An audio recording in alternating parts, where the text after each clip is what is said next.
Okay, in this video, I'm going to tell you how to read your birthday chart for the next year and kind of predict what to expect in terms of what's going to happen for that year. The example that I'll be using is actually my own birthday chart from 2016 because it was part of the data that I used to figure out how to implement some of the advanced things that I write about in my astrology books. So the chart in the middle is my solar return chart. Your solar return is your birthday. It's where the sun is directly matched up with where the sun was when you were born. This outer chart is my birth chart. This inner chart is my solar return chart for 2016. My 2016 to 2017 year was probably my best worst year ever as far as things are concerned. The year was characterized by a partnership. You might call it a professional partnership, but it was a mix of professional and some other stuff. So we'll just call it a business partnership. It was a business partnership that uh, got a lot of stuff done, but the relationship itself between me and the other person was absolutely terrible. It was the worst relationship I have ever been in my life. It wasn't even romantic. It was awful. And what I have just described to you actually captures the midheaven of this year. And this is one of the first things we look at when we're looking at solar return charts. If you want a summary of how that year is going to go, look at the midheaven. And the way I tell people about my 37th year is the way I just told you. Uh, it involved a kind of relationship, a partnership. We've got Bacchus here, clicks and things, and restriction there. We'll also note that uh, after reading the midheaven, you basically just look at the house, not the houses, you look at the majors and the houses they're in. This will give you an overall summary of the year. So, this year was basically about power. We exercised a certain amount of power. We were rebellious. We were analytical in it, uh, and that was the overall energy of going forward in the year. Also, as we projected our image, we projected an image to the public, to people, to others. Probably her to her clicks and me to mine, of a kind of commitment, but it was an emotionally heavy commitment. Even though it was a business, if you've ever started up just a startup with one person, then you must know that you can't just punch in and punch out. Uh, you probably won't go far that way. So there was an element of having to deal with people personally in that, and Saturn is in there too. There you go. The world pressures that we faced and the things that we tried to steer came out in the realm of the 11th. So that has to do with the information around us. And if we made impressions at all, a public image at all, uh, we did so in the realm of how we communicated with each other. Um, by now, everybody and their mother knows how terrible that relationship was. Anybody within a anybody within a 100-mile radius of our individual circles knows that relationship was awful. And now you in internet world know that relationship was awful. So you'll actually just be looking at uh, the the uh, the house placement and all this other stuff. That's not actually that interesting though. Let me tell you some stuff that is interesting. So maybe you want to know, how will this year ultimately affect me? Like, I've just given you descriptions of how the year went, but you could be in a coma the whole year and the year might still have elements that went like this. How do we know how you are destined to be affected? Well, in my fourth book, Laurentia, I talk about cause and effect rules, namely how the backward sextile is the most natural flow of, I won't say time, but the most natural flow of events in your chart. And so, for example, I look at my moon here around 3 Sagittarius, and if I go backwards 60 degrees, that's the backward sextile, I land at 2 or 3 Libra. And that's where the asteroid Siri is. Siri is a pretty big villain. It's where you complain about things or are unhappy with things. My Siri is also conjunct another asteroid not shown called Bausis, which involves crossing lines. And in your chart, you may or may not play out these asteroids, but your friends may think you did. The people who interact with you may think you played out these asteroids, or uh, maybe you may watch them play out these asteroids. So there's several ways to do it. But being dissatisfied and crossing lines was a theme for that year.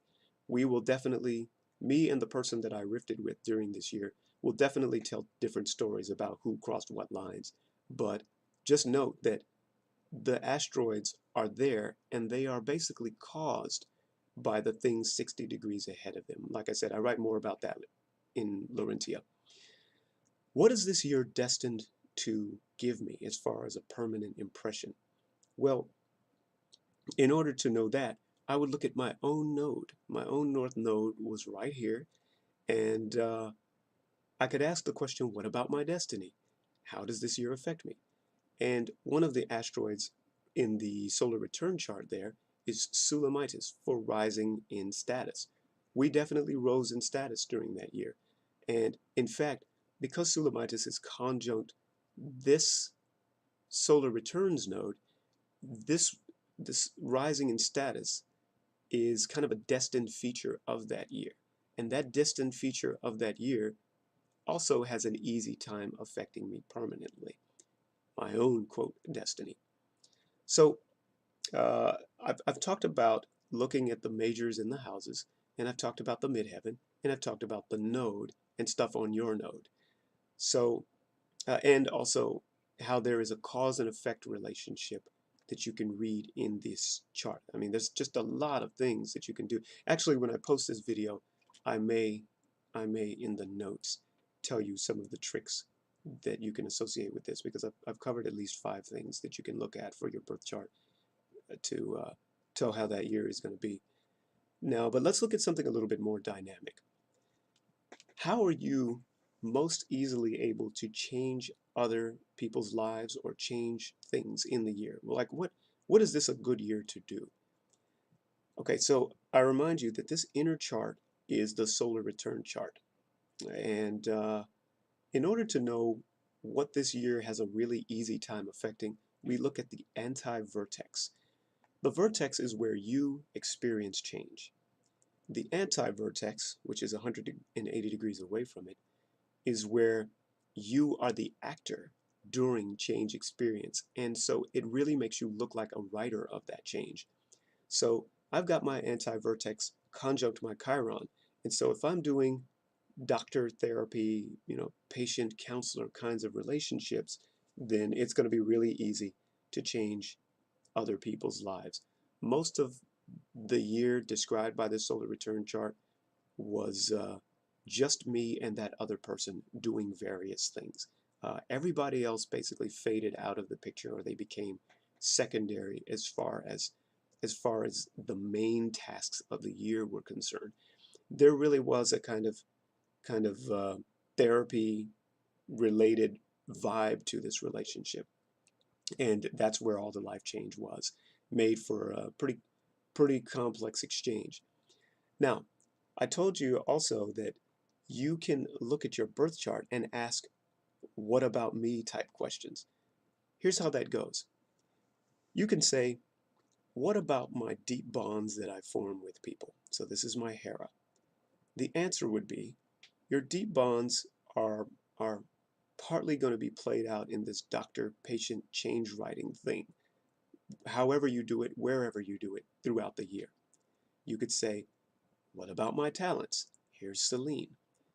And the answer would be, during this particular year, your talents are subject to bigger forces, bigger societal pressures that you'll have to meet, whether it's scrutiny or you trying to meet those standards or whatever. When you're starting a business, I can tell you that this is a thing. This is definitely a thing. You can say, what about my ego? That's a trick question. Your ego is the same as it always is during that year. That's why it's a solar return. Your sun is where your sun is. However, your ego is more subject to analysis, either your own or someone else's, because my Mercury is on my sun. Okay? So basically, the solar return chart's planets answer the question, what about my birth chart's planets? And you can see that if there's some stuff that you want to activate in your birth chart, you can look at how the year overall will affect that activation. Now, the last thing I want to tell you about is this trick that everybody, if you've looked at this stuff over the internet, will tell you about, and that is progressing the moon. So on your birthday, you've got 24 hours of that whole day. So if your birthday is on May 1st, you've got 24 hours worth of May 1st to do things. But uh, in that 24 hours, the moon is going to move roughly about 12.38 degrees or something like that. The reason is the moon takes 29.5 days to go around the Earth, apparently. And so when you take the 360-degree wheel um, and you divide it by 29.5, then you get 12.38 times that it does that. And so in a if we're representing a year here over the course of 24 hours, then the moon could actually be here or up to 12 degrees away from here where it starts, because this is the precise moment of solar return. So for every month, since it's 12 degrees, you can add another degree and get a really good idea of what is going on with the moon. So, for example, my birthday is in November. If I want to know about December, I'll push the moon 1 degree forward. If I want to know about January, I'll push it, more or less 1 degree forward. So this is a good time to reintroduce the idea of duodecanates, because if you looked at some of my other videos, you know that I divide the 12 signs into 12 mini signs. And so when you take this little 30-degree window called a sign here and you divide it into 12, you get little regions of 2.5. It turns out that because my moon starts off here in 3 Sagittarius, it's actually in the Sagittarius undecile region of the chart. And so if if you recall, these things go backwards, and it works like this. In each sign, we start off with the conjunct, the opposition, trine, square, quintile, sextile, septile, octile, novile, decile, undecile, inconjunct. Okay? So that's 1/1 of a circle, 1/2, 1/3, 1/4, 1/5, and all the degrees that come with it. 0 degrees, 180 degrees, 120 degrees, 90 degrees, multiples of 72 degrees, multiples of 60 degrees, and so on. All I'm doing is taking fractions of the circle and considering them as families. The undecile here is 11ths of a circle, like 32.6 degrees or something like that. So at the beginning of the year, I'm concentrating on the impression I leave among strangers and the information that they pass, because it's a Sagittarius undecile. 2.5 degrees later, I'm concentrating on the impression I leave among strangers and the structure that I put upon them. This is what I talk about in the third book, All 144 Aspects. But anyway, the point is that even if the moon isn't doing anything in particular until later this year, you'll still have changes in duodecanate, which show how your vibe, how you're feeling about things is evolving throughout the year.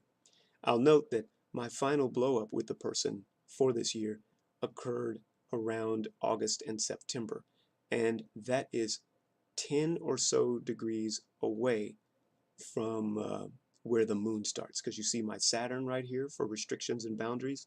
If I push 10 degrees forward, a person who read my birth chart might have said, hey, look out for stuff happening later in the year around months 9 and 10, because your progressed moon is going to be approaching Saturn. But right after that, my Bacchus and my Midheaven and my Venus all kick in, and I swear, the day after I rifted with this person pretty much permanently, all the friends started coming in, the communication started coming in, and stuff just started working. And a lot of this is affected by your attitude. So if you've got a bad attitude, then this year could actually be considered terrible. It's got the sun, not sun, it's got Saturn on the midheaven. We could say the whole year was terrible. But because I don't do bad attitudes, especially for my own stuff, uh, I say that this was a tough year, but it was actually very, very valuable and actually pretty fun. Um, Terrible or not, it was quite enjoyable. Now, in the fourth book, I talk about all these special asteroids and stuff. And so even though it doesn't look like the moon is doing much until the 10th month after the solar return, That's actually not true. So let me show you something that those of you who have Laurentia can look up. In Laurentia, I researched the first 1,000 minor planet-centered asteroids, and I have interpretations of all of them. These are actually all the asteroids in that 12 or so degree window, starting with the moon. So I have the moon starting here, and basically I've put a kind of fake calendar here. It's not precise. It's not precise at all. But what I did was say more or less, if you just kind of pretend like these move evenly, these are the dates that would correspond to the progressing moon. And what I'll note is that I began my troubled partnership for the year near the end of December of 2016, and I ended up blocking the influence of a couple of other people at the same time. And you can see that the asteroid Sour, the regulator blocker, is in effect. So when I'm pushing the moon forward by about a month, starting, well, a month and a half, starting where it began, then that's where that kicks in. And I went to the person and we started our business basically right after I blocked these other people. And you can see that here. Anyway, at some point during the year, I had the fortune to go to Portugal and met some cool people, played a kind of chaperone-ish role there. And so the asteroid Tirza, and this was in February of 2017, Tirza kicks in, and here's the whole chaperone thing, and here's the airport stuff when we were in Germany. That was something. And yeah, so this now it's not exact, right? Because we didn't go on February 9th. But again, this is just an estimate of when you can have things happen in the year. Stuff goes on, year goes on. These things have various kinds of power issues related to while I'm struggling here with my business partner. And then finally, towards the end, we end up rifting. It culminates in a trip to Chicago, and the month preceding it, there's my Saturn, and there's some other stuff that happened during the year. And I'm telling you, progressing the moon against your asteroids is right on. So this is another thing that you can do if you want to read your birth year. You want to see what kinds of things are going to come up for that year. Then yeah, you can basically get all of that summarized. Okay, so hopefully this will help you read your birth chart. Actually, your solar return chart as it affects your birth chart.